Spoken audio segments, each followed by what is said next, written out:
Hi, my name is Tony Mickley. I'm with Big Box Coaching. About 3 years ago, we started to ask questions around personal journey and what that means for individuals. We came across some great tools, great techniques from some really great thinkers.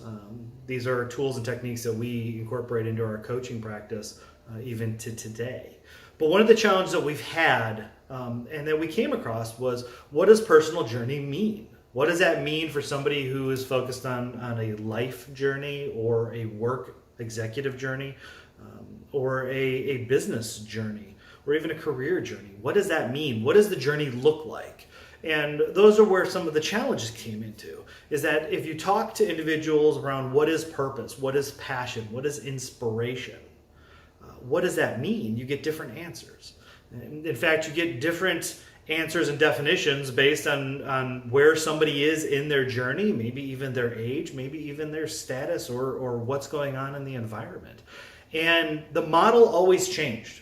We weren't able to identify through any of the known models a kind of unifying piece. There are some great models that we really, really enjoyed, but then we questioned that this model should be undertaken after somebody has created a foundation to support that. And just focusing on that model of whatever that is may see short-term success, but won't achieve that long-term success. So we started to think, and we came up with something we call the gap coaching model. And what that's meant to be is a unifying theory that can be applied to anybody's life and explains where you are on that journey and explains what happens as you develop what we call inspiration loops, or if you break that journey and maybe slip backwards, which isn't always a bad thing. You know, that could be a life-changing event, which could be a great thing, but you do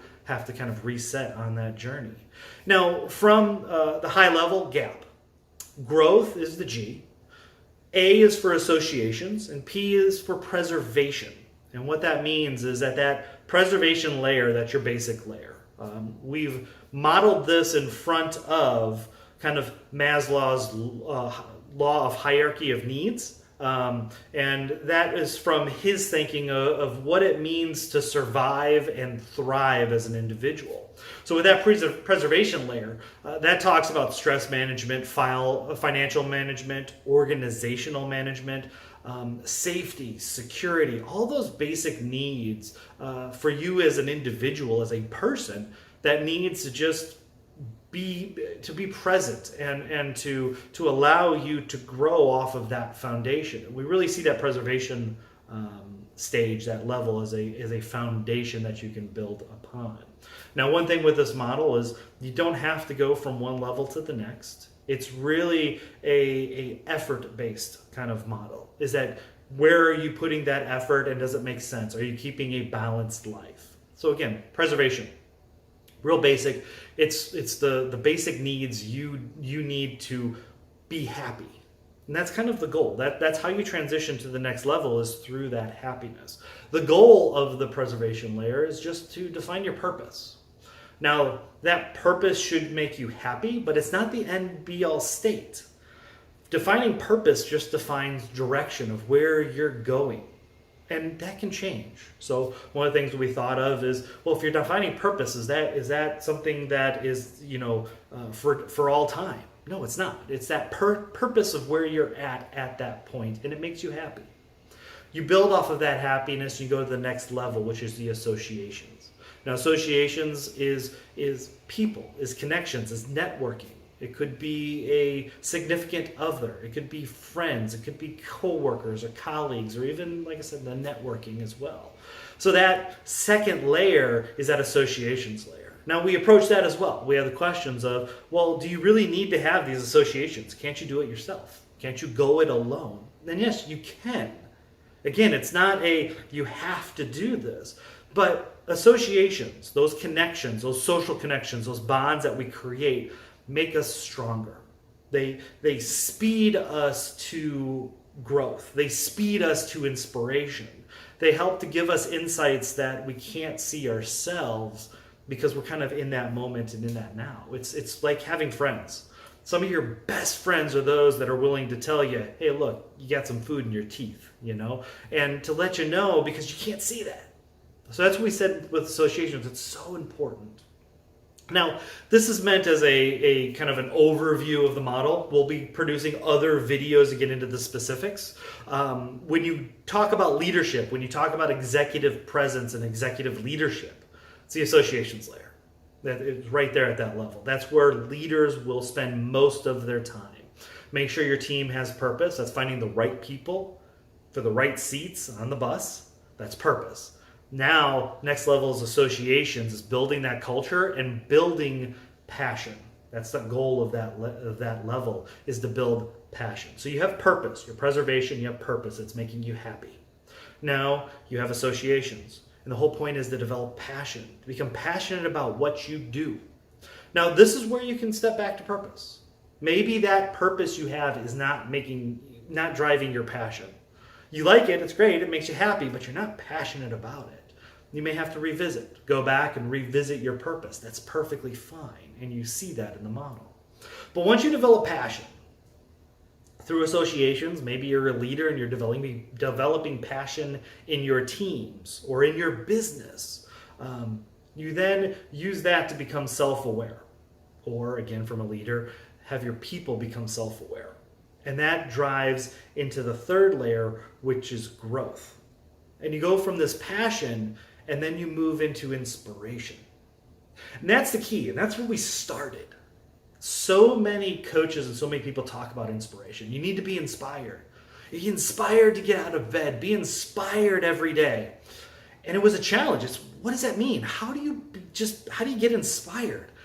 People love motivational quotes, motivational posters, and those are fantastic. We love those as well. As we take a look at them, they're great. They're tools to remind us, but they create short-term inspiration. True inspiration is something that we drive within ourselves, that we develop within ourselves. That only comes from passion. You have to be passionate to drive inspiration, but you can't live off of inspiration itself. Once you become inspired, it's like a car with a fuel tank. You'll start out with a full tank of gas, and then you'll slowly start to lose that. And to refuel it, that's from passion, from being passionate. And I translated that in my own journey as I've developed big box coaching and been working with some amazing coaches, amazing clients. That's fueled my passion. Sometimes we call it energy. Fuels my energy. That then fuels my inspiration. I create a loop. It's a positive loop that feeds on itself. Inspiration to passion. Passion to inspiration. It comes back. And it's through being self-aware. It's through those associations. It's through that focus on growth. Now, sometimes we run into a problem where it breaks. Maybe it's a hard financial time. Something happens with our family, health, a sickness. Or maybe we just get burnt out. Is that we're focusing too much on growth. We negate preservation. And that is a sign of burnout. There's early warning signs, but that's the sign if you're unbalanced in kind of your model. You can fall back to preservation, which is perfectly fine. You see that where you break from inspiration to passion, passion to purpose, purpose to being lost once again. Very clear path to get back on that journey towards inspiration. Now, these tools and techniques I talked about in the beginning of this video, those tools and techniques are amazing. And they all have places within the model. And those are things that we'll talk about in future videos. And if you're in preservation, or if you're in association, or if you're in growth, what tools and techniques do you use? For example, when you're inspiration, that's when you're asking a lot of the why questions. Why? Why am I here? Why am I doing what I am doing? It's defining that inspiration at that level. You're not equipped to ask those questions when you're in a preservation model. And that goes into career change. We see a lot of that. And we see a lot of our clients going, I want a career change. I want to be inspired. I want to have an inspiring career. Environmental careers is big. Those are things that we see a lot of people talking about. And the challenge is you can't ignore preservation. You can't ignore your associations. You can't just jump in to a new career and be inspired. Okay? From a short-term perspective, maybe. Maybe you find that great career and you jump into it. But if you negate your other layers, your other levels, then it's going to be short-term, and you're going to eventually hit a burnout stage once again. So again, we'll be producing other videos on the model. We'll be talking about how this, how it translates into life, how it translates into work and executive, how it translates into career coaching, and then how it translates into business as well. When we say GAP coaching model, we don't mean that it's for coaches. We mean that it's for coaching yourself, for coaches, for leaders. We see leaders as coaches. The best leaders are those that coach. So this model is really for anybody that wants to grow and become inspired and wants to understand how to get there. So I look forward to watching out for my other videos, and as we start to kind of get this message out about this model and inspire others to take a look at it and use it for themselves. We want it to be out there, and we want people to make it better and create a model that we can all use and put our techniques towards, so that we can develop a journey that kind of is built off of the same plans and helps us all talk about what purpose means, what passion means, and what inspiration means. So thank you for viewing my video.